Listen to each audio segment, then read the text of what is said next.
Hello student, स्वागत है आपका अतुल एकेडमी क्लासेस में। आप देख रहे हैं क्लास 12 की फिजिक्स का थर्ड चैप्टर विद्युत धारा।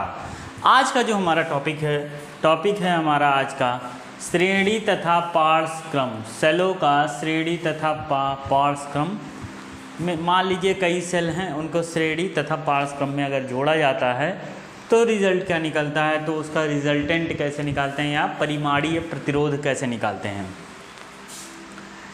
तो देखिए दो तरह से इसका अलाइनमेंट होता है। टॉपिक हमारा ये ठीक है। देखिए मान लेते हैं क्या है, ये जो हमारा टॉपिक है वो है,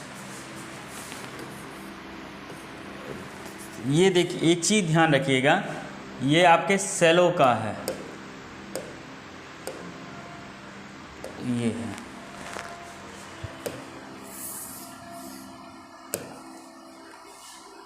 ये जो है आपके सेलों का श्रेणी क्रम और सेलों का। इससे पहले एक टॉपिक आता था रेजिस्टेंस का जोड़ने का, ठीक है।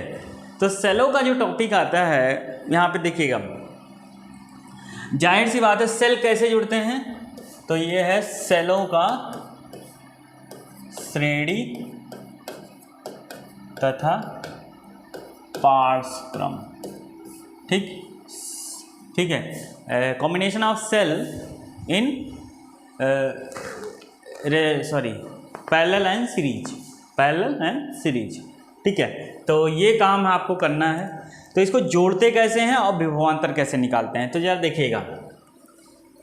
मान लेते हैं एक सेल ये है, ठीक।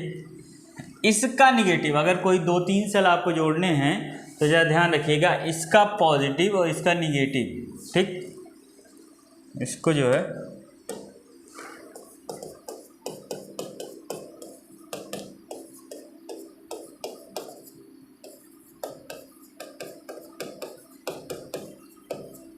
जरा समझिएगा।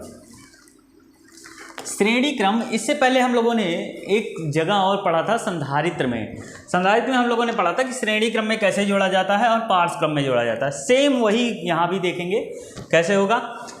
अगर मान लीजिए एक सेल है, एक सेल ये है, ठीक, एक सेल ये है और एक सेल ये है, ठीक है। अब यहाँ पे देखिए जैसे ए है, बी है और सी है, ठीक। ये ए से ध्यान रखिएगा, हम यहाँ पे 2 ही लिया गया है, ठीक है। यहाँ से 2 ही लिया गया है, या फिर आप 3 ले सकते हैं, जितना मन कहे आप कर ले सकते हैं, उसमें आपकी काउंटिंग नहीं है। बस आपको जानना कैसे है कि चलो हम ए बी ही ले लेते हैं।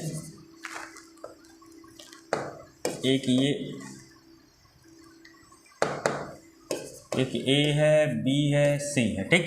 अब जरा बात समझिएगा,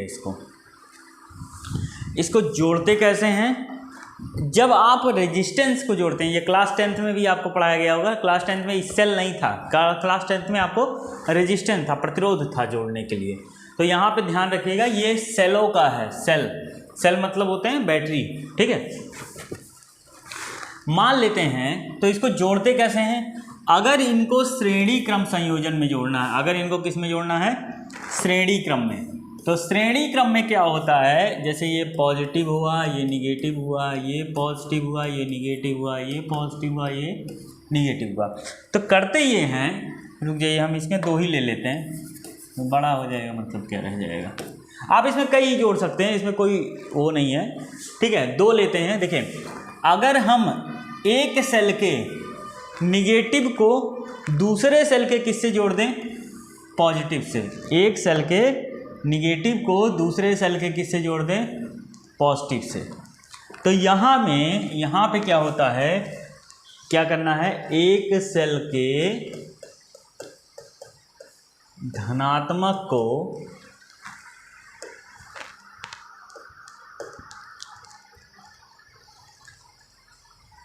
धनात्मक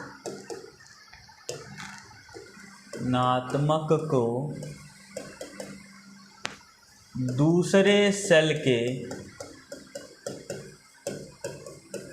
ऋणात्मक से जोड़ते हैं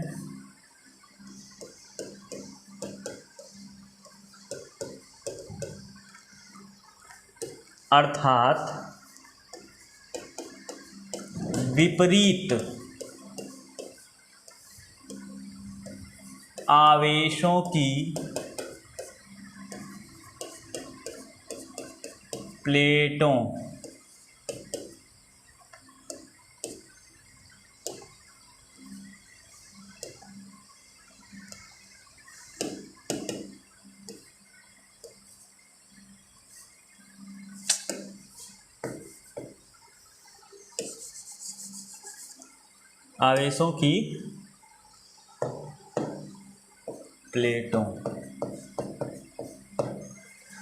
अर्थात विपरीत आवेशों की प्लेटों को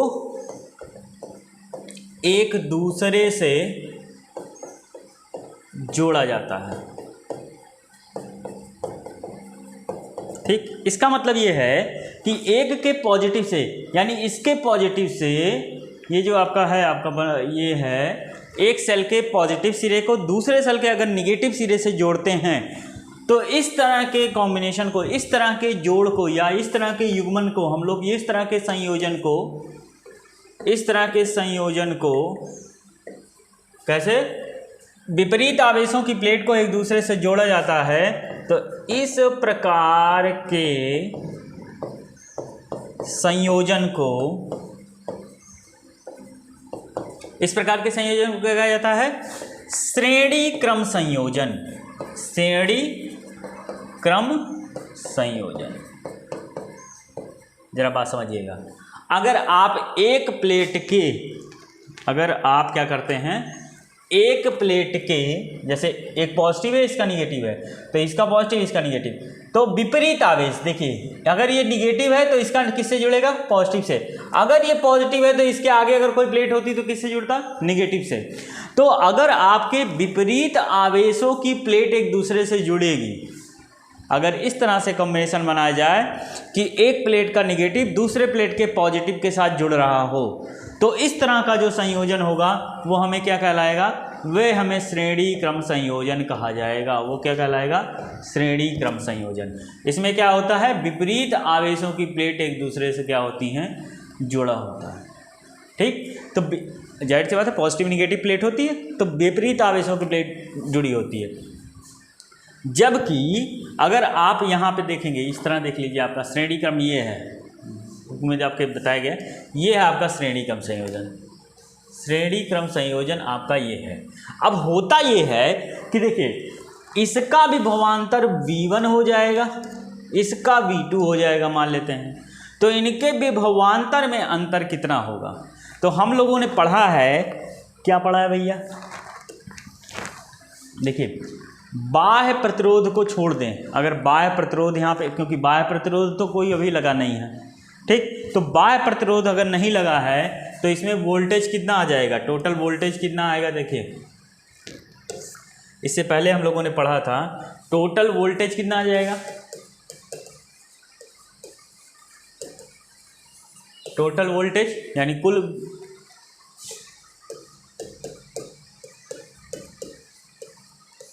कुल विभव कैसे आ जाएगा, कुल विभव कैसे निकालेंगे। तो V1 अगर निकाल रहे हैं, किसको हम V1 माने हैं, मान लो हम इस प्लेट को मान रहे हैं V1 और इस प्लेट को मान रहे हैं V2, इसका विभवांतर V1 है, इसका विभवांतर V2 है। तो इसको क्या करते हैं, जोड़ लेते हैं। कैसे, इसी चीज़ को यहाँ पे बताया जाएगा, अभी आपकी बुक में हम दिखा देंगे। देखिए, V1 अगर जोड़ना है तो V1 के लिए हमारे पास एक वो है, क्या है, देखिए, बाह्य प्रतिरोध कितना निकलेगा। देखिए, ये एक चीज़ आपको बताया गया था, ठीक है, क्या बताया गया है, ज़रा समझिएगा। किसी भी बैटरी का EMF यानी EMF उसमें कुल वोल्टेज के बराबर होता है, जो कि बाह्य है और आंतरिक है।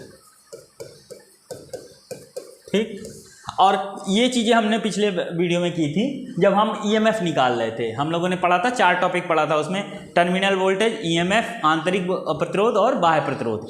तो उसमें आप समझिएगा, बाह्य वोल्टेज को निकालना है आपको, इसको निकालना है, ठीक, और ये चीज़ किस में है, सीरीज में। तो ज़रा समझ लेते हैं इसको एक बार फिर से फिगर से। अगर ये V1 है और ये V2 है, तो इसका टोटल होता है, V टोटल बराबर होता है V1 प्लस V2, क्या होता है V1 प्लस V2। लेकिन यदि हम V1 को पहले निकालेंगे तो V1 कैसे निकलेगा, V1 एक बाह्य प्रतिरोध है, ठीक। तो बाह्य प्रतिरोध अगर आप निकालना चाह रहे हैं तो जरा समझिएगा इसको। बाह्य प्रतिरोध अगर आप निकालना चाहते हैं तो EMF को E लिखते हैं, ठीक,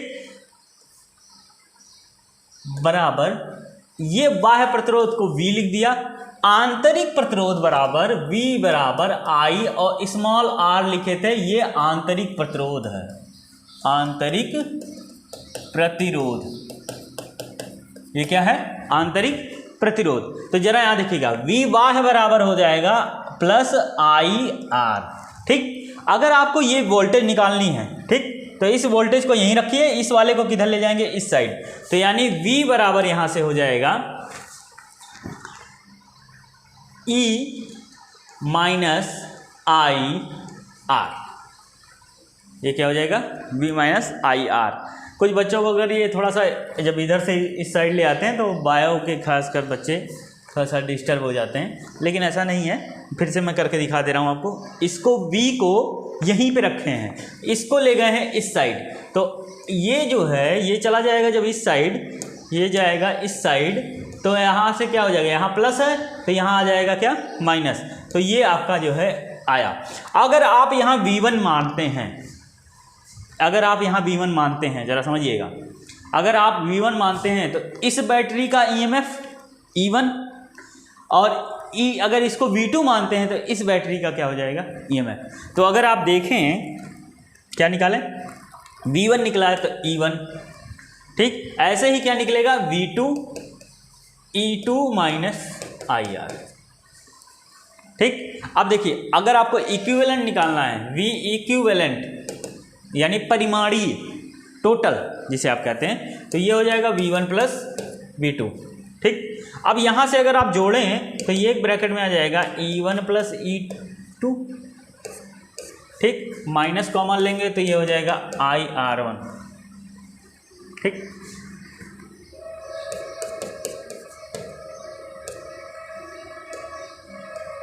ये आंतरिक प्रतिरोध है पहले सेल का और ये आंतरिक प्रतिरोध है दूसरे सेल का।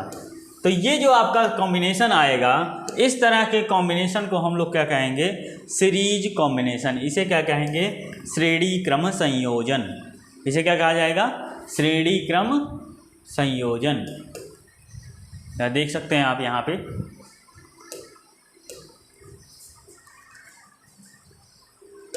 कहाँ गया भाई, यहाँ पे आप देख सकते हैं श्रेणी क्रम संयोजन में जो इक्विवेलेंट आया है, देखिए E माइनस वन वाले का और ये आया है 2 वाले का, जब आप टोटल जोड़ते हैं तो ये आ जाता है। अब आप अगर इक्विवेलेंट निकालना चाहते हैं, इसी चीज़ को यहाँ पे बताया गया है, इक्विवेलेंट बताया गया है, देखिएगा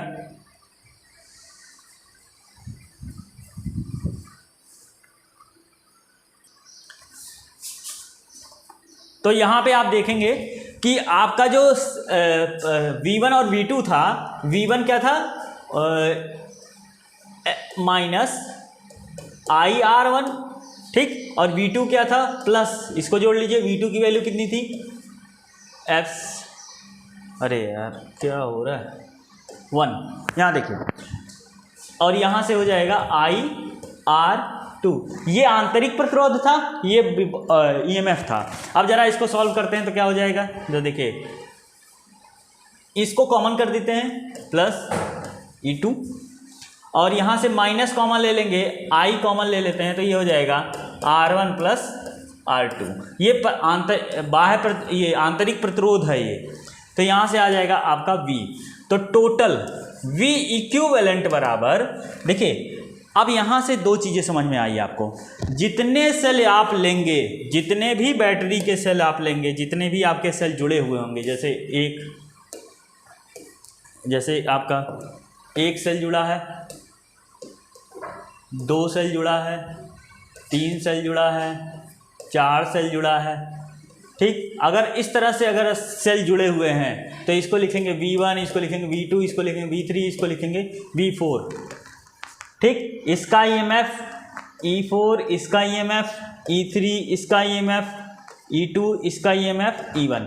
तो अगर आप सबके EMF को जोड़ लें, अगर आप पहले इसको सॉल्व कर लेते हैं तो देखिए इसको लिखेंगे, जितने आपके बैटरी के EMF रहेंगे वे सारे क्या हो जाएंगे, जुड़ जाएंगे और वे बना लेंगे इक्विवेलेंट। और माइनस करंट को कॉमन ले लेंगे क्योंकि कॉमन है यहाँ पे I और I क्योंकि सेम I जा रही है। और यहाँ पे R1 प्लस R2 को भी क्या लिख देंगे, इक्विवेलेंट। अब यहाँ जरा समझिएगा, ये आपका क्या आ गया। अब ऐसे मान लेते हैं n नंबर ऑफ वोल्टेज हैं, अगर कितने n नंबर ऑफ सेल जुड़े हुए हैं।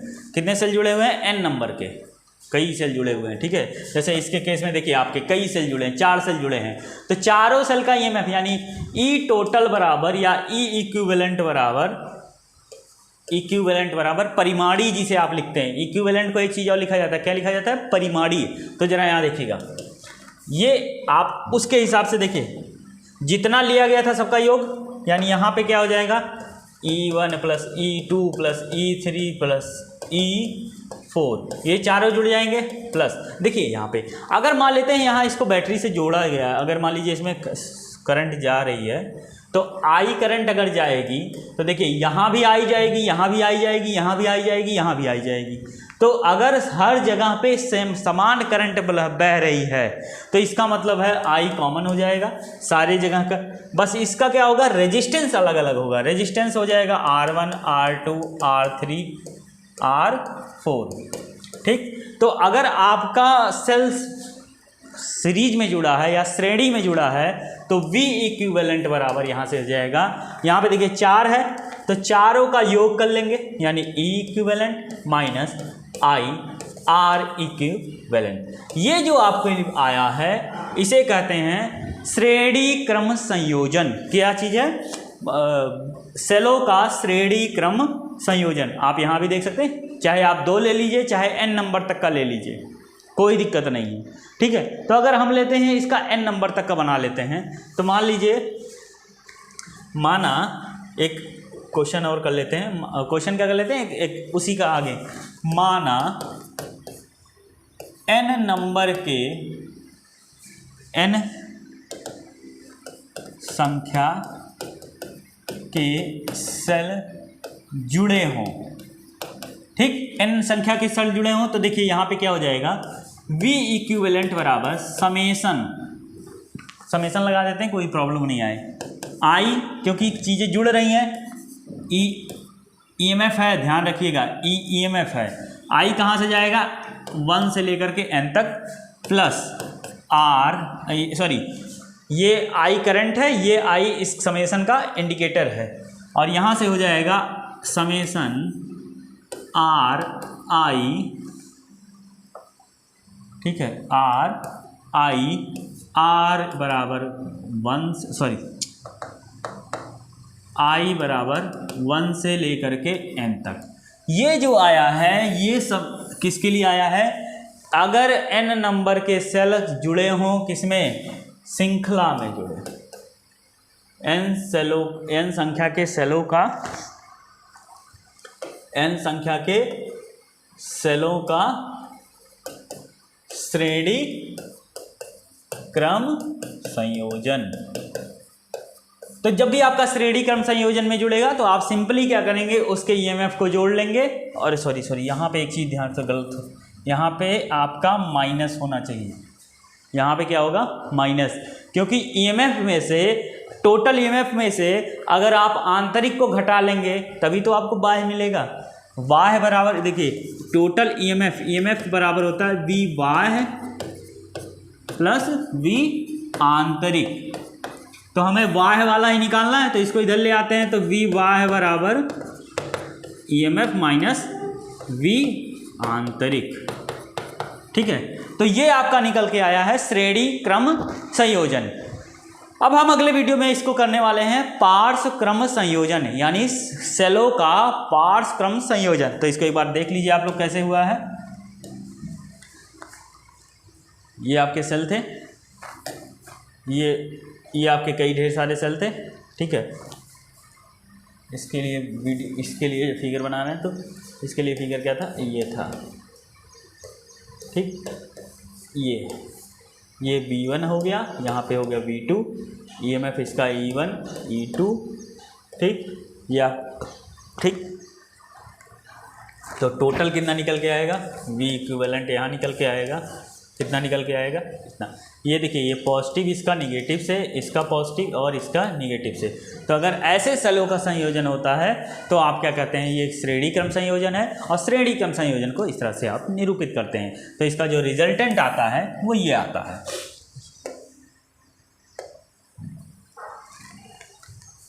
यहाँ देखिए ये चीज़ आपको बताई गई है, इसका इक्विवेलेंट, ठीक, R इक्विवेलेंट बराबर E1 E2।